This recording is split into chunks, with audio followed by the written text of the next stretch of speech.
में एक बार फिर से आपका स्वागत है। मैं एक बार फिर आप सभी के लिए एक नई हॉरर स्टोरी लेकर आया हूँ। आशा करता हूँ होपफुली कि आपको ये नया हॉरर सीक्वेंस अच्छा लगे। तो ज़्यादा बकवास ना करते हुए लेट्स गो। तो ये कहानी थोड़ी पुरानी है। अब ये कितनी पुरानी है ये तो मुझे भी नहीं पता। मैंने भी ये काफ़ी साल पहले सुनी थी।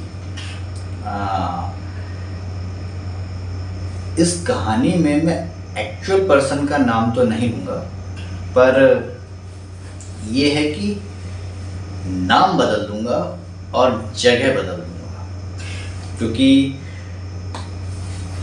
मुझे पता है कि जो लोग ये कहानी सुन रहे हैं या सुनेंगे आगे, वो समझ जाएंगे कि मैं किसकी बात कर रहा हूँ और किस शख्स की और कहाँ की बात कर रहा हूँ। तो ज़्यादा बकवास ना करते हुए चलो कहानी शुरू करता हूँ। तो कहानी लगभग 12 साल पुरानी है। 12 साल, लगभग 12 साल तो हो गए होंगे इस कहानी को। तो चलो जगह भी बता देता हूँ। मैं जगह भी चेंज नहीं करता, मैं जगह तो वही रखूँगा, चेंज नहीं करूँगा। ये जगह है, शायद आपने सुना हो ग्वालियर वालों ने और आसपास के मकोड़ा। ग्वालियर में एक जगह है, ग्वालियर के बाहर निकलती मकोड़ा, टीसीपी मकोड़ा, टेकनपुर वगैरह, ये सब एक जगह है। तो मकोड़ा के आसपास की कहानी है। वहाँ पे ईंटों का भट्टा लगता था पहले, बहुत साल पहले ईंटों का भट्टा लगता था। अब तो शायद वो नहीं है। ईंटों का भट्टा आप जानते होंगे जहाँ ईंटें बनती हैं। तो वहाँ के कुछ मजदूरों की बात है कि उस ईंटों के भट्टे का मालिक मेरे रिलेशन में आता था। मतलब हम लोग फैमिली फ्रेंड्स जिसे हम कहते हैं, उस तरह से। तो उन्होंने मुझे ये कहानी सुनाई थी, उनके ईंटों के भट्टे की।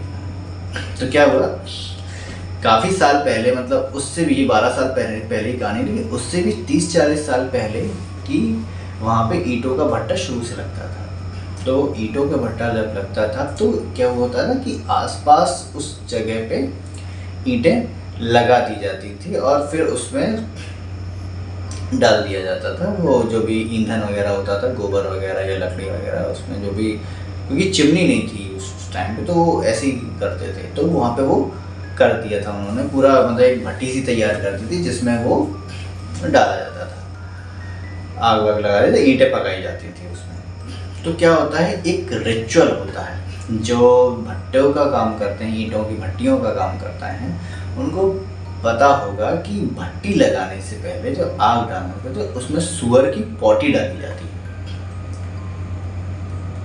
ताकि नजर ना लगे और ईंटें सही निकले। ये बात अगर आपको चेक करनी है तो किसी भी भट्टे वाले से पूछ लेना कि सुअर की पोटी क्यों डालते हैं उसमें, सुअर की। तो वो डाल दी गई थी। तो अचानक क्या हुआ कि भट्टे में लग गई आग, और भट्टे को मतलब जो होते हैं ना करना था कि आग प्रॉपर बैठी रहे, उसको पूरा ढक दिया था। तो कहीं ना कहीं से एक छेद खुला रह गया, उसमें धुआं आ रहा था। तो एक आदमी गया उसमें, मजदूर गया तो छेद बंद करने लगा। पता नहीं क्या हुआ, भगवान जाने कि छेद बंद करने की कोई जगह पोली रह गई या कुछ ऐसा रह गया कि ढंग से भरी नहीं, तो उस अंदर भट्टी में गिर गया। और जैसी भट्टी में गिरा, उसको ये समझ लो मिनट नहीं लगे चलने में उसको, क्योंकि भट्टे की आग समझ लो अथाह होती है, अथाह उसकी चीखें पुकार एकदम से हो गई।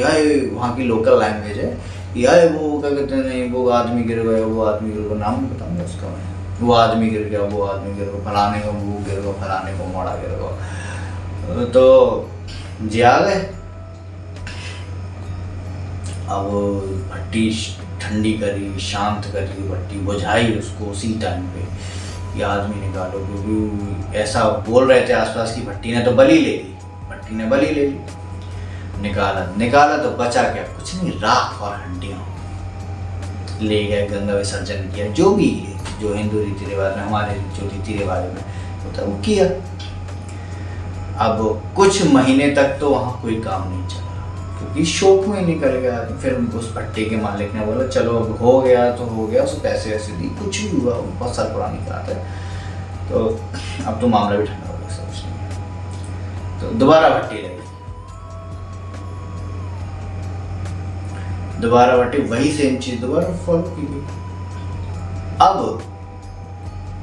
जैसी भट्टी लगी, भट्टी जले नहीं, जल जाए फिर बुझ जाए, जल जाए फिर बुझ जाए। मालिक और मजदूर परेशान हो गए, क्या बात है।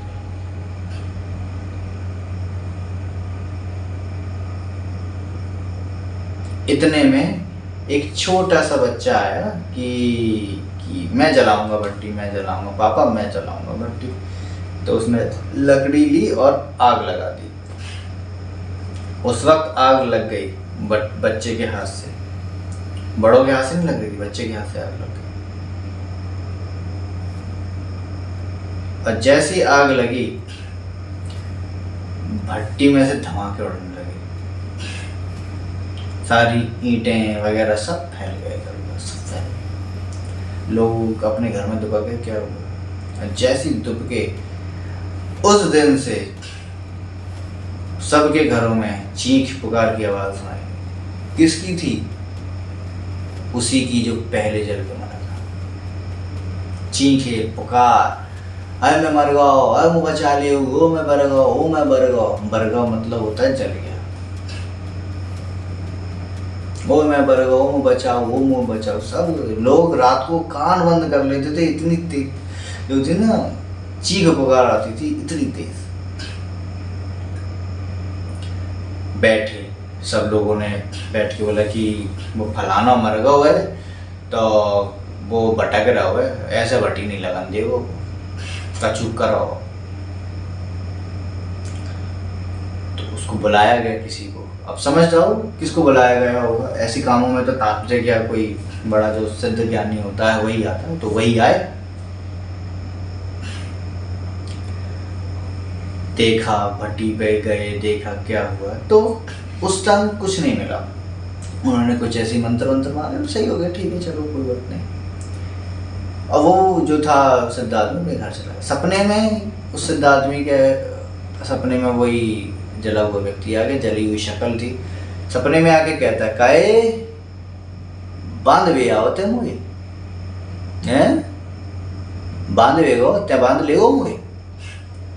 तो मैं तथा जो मुँह बांध लेते हैं। इतने में वो जो भी था पंडित तांत्रिक जो भी था, भड़बड़ा उठा, क्या हुआ, पसीने से पसीना छूट गया। सवेरे उठ कर तुरंत वहाँ आया कि भैया वो सपने में आओ, वो मुझसे कह रहा है कि बांध ले वो कम तुम मुझे। इतना घबरा गया, उसने अपने तावीज़ उतरवाया और जलवा दी कि भाई मेरे को जान की अपनी कीमत है भाई मेरी, मैं नहीं कर पाऊँगा। वो चला गया। महीना भर हो गया, 2 महीने हो गया। मजदूर बेचारे क्या करें, और मालिक परेशान, क्योंकि जो पहली की ईंटें थी धीरे धीरे बिक गई थी। अब नई ईंटें लानी चाहिए थी, ऑर्डर पे ऑर्डर ले रहे थे लेकिन सप्लाई नहीं हो पा रहे, तो मालिक परेशान हुआ। तो मालिक ने फिर एक कहीं से भी एक सिद्ध गुरु महाराज को बुलाया। बहुत बड़े ज्ञानी सिद्ध गुरु महाराज थे वो, मैं जानता हूँ उनको बुलाया गया। अब तो बहुत ज़्यादा बूढ़े हो चुके हैं, वो खटिया पकड़ ली उन्होंने, उतना नहीं है। तो उनको बुलाया गया उस टाइम पे। वो आए, उन्होंने जगह देखी, सब देखा और पानी वानी डाल के चले गए। सेम उन्हीं के भी सपने में आए। सीधे बोलते काहे ते बांध ले गो मुझे, तो मैं तथा। सपने में ही उन्होंने उसको जवाब दे दिया, अड्ड लिए आ जाइए चाहे जा। उस टाइम तो कुछ नहीं हुआ। फिर वो आए गुस्से में भनभनाते हुए उस भट्टी वाली जगह पे आके, वो बोलते हैं चिल्ला के, ते जानते ना है मुझे कुओं में,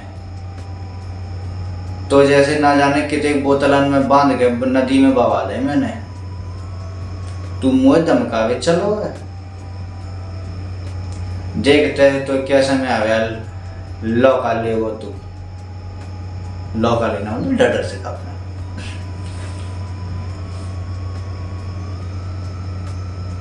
उसके बाद चले गए वो भी बोल बाल गुस्से में। रात को आए वो 10 साढ़े 10 बजे। सारे लोग मतलब तब तक कमरे में उन्होंने कह दिया था सब लोग भीतर घुस जाओ, मैं आज यहीं रुकूंगा, रात भर काम करूंगा, अपना बांधूंगा, तुम लोग देख नहीं पाओगे, अंदर जाओ। उन्होंने अपना जो भी है घेरा वेरा चक्र जो भी बनाया और वहां चक्र में खड़े होकर बोलते कायरे फलाने, नाम लेके उसका,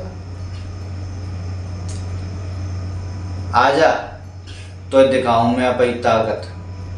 बड़ा शेर बनना हो तो ना सपने में डेंगा आ जाते हैं मैं ये खड़ा हूं मिल ले। इतना कहा है उन्होंने और वो सामने आ गया। ले आओ कल का कर्रा ठाड़ा आ जाए जला हुआ था। उस वक्त तो जो थे सिद्ध व्यक्ति थे जो अच्छे जानकार थे वो डर गए थोड़ा से कि ये क्या हुआ। तो उन्होंने अभी हार नहीं मानी। उन्होंने कुछ एक रिचुअल होता है जिसे हम बंधन कहते हैं, उन्होंने पहले तो अपना बंधन किया क्योंकि ऐसी चीज़ों में खुद का बंधन करना भी बहुत ज़रूरी है। उसके बाद उन्होंने अभिमंत्रित जल लिया और ऐसे करके फेंक दिया उसके ऊपर। तो उस टाइम तो वो थोड़ा सा निष्क्रिय हो गया, वहां से गायब हो गया। उसके बाद क्या हुआ कि दोबारा फिर से आ गया। इतने आसानी से नहीं जाऊंगा मैं, हड्डी गड़िए में ही जा, ठीक है, फिर आ जाऊंगा तो जानते का है। उसने ऐसे ही किया होगा कि पंडित जी और भगत जी उचट के दूर गिरे, उस घेरे में से गिरे, पकड़ के उसने यहाँ ऐसे पकड़ा और आधा फेंक दिया जमीन में। उनका ये हाथ तोड़ दिया, जिस हाथ से उन्होंने पानी पे तोड़ दिया। फिर बोलता है वो कहे देख लई अब तो हाथ ही टोरो है, क्या तो ते प्राणु ले लंका, बता दे जनते चलो जा जाते काय को हमारे पे फिर रहा है। उसने हार नहीं मानी,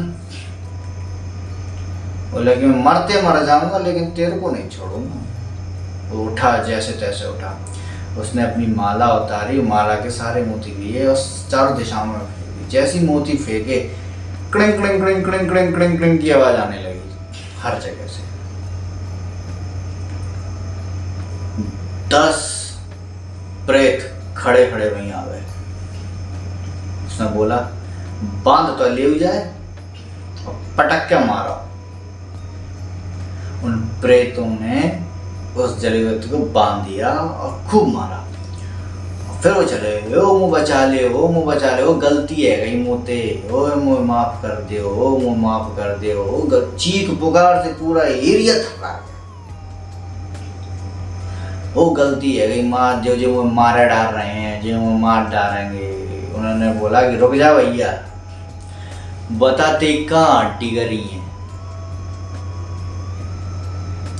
तो वो लगे भैया भीतर जाइए भट्टी में, वहाँ इतने बड़ा मेरा हार डरो है मौको ले आ, जब ना वो नहीं से रहेगा तो मैं नहीं जाऊँ जाते। तो वो गए व्यक्ति अपना टूटा हाथ लेके गए, तो उन्होंने देखा कि सच में वहाँ हड्डी का इतना बड़ा मुंह का ही जबड़े का। कहा जाता है कि जब हम किसी व्यक्ति की आत्मा वो फूल से आते हैं, फूलों का अर्थ आता है उससे कुछ हड्डी, जैसे कि मुंह के दांत हो गए, उंगलियां हो गई, पैरों की उंगलियां हो गई, और पीठ वीठ के कुछ जो होते हैं रिप्स वगैरह, उनकी कुछ हड्डियों का हमको अवशेषों को गंगा में विसर्जित करना होता है, जिसके कारण उससे मोक्ष मिल जाए। हालांकि मोक्ष मिलना इतना आसान नहीं होता, पर एक रिचुअल है, इसको करना पड़ता है। तो मिला, उसके परिवार वालों को बुलाया गया कि भैया जी मिलो, जय श्री राम। फिर गए उसको सिराने के लिए, तब जाके वहां थोड़ी शांति मिली। आज भी छोटी मोटी घटनाएं हो जाती हैं वहां पे, क्योंकि वो उसका मरण स्थल है, पर ऐसी नहीं होती जैसे अब भी वहाँ बिजनेस व्यापार अच्छा चल रहा है सबका, लोग फल रहे हैं फूल रहे हैं। अब तो वो एरिया में भट्टी तो लगती नहीं, अब तो वहाँ घर बन गए हैं। तो कहने का मतलब ये है कि कभी कभार कुछ हादसे ऐसे हो जाते हैं जो ज़िंदगी भर हमको याद रहते हैं, और ऐसे हादसों को हमेशा भुलाना तो नहीं चाहिए, क्योंकि इनसे सबक लेना चाहिए कि हादसा किसी के साथ भी हो सकता है, पर उसको सही तरीके से डील करना वो हमको आना चाहिए। कोई भी नौसिखिए इन चीज़ों में ना ही पड़े तो ज़्यादा अच्छा है। तो ये कहानी कैसी लगी आपको, लाइक शेयर एंड कमेंट करके मुझे बताएं, ताकि और मैं इससे भी अच्छी रोचक कहानी आप लोगों के लेके आऊँ, और आपका जो सपोर्ट है, आपका जो प्यार है, वही मुझे आगे बढ़ाएगा। तो तब तक के लिए गुड नाइट, राम राम, जय श्री कृष्ण।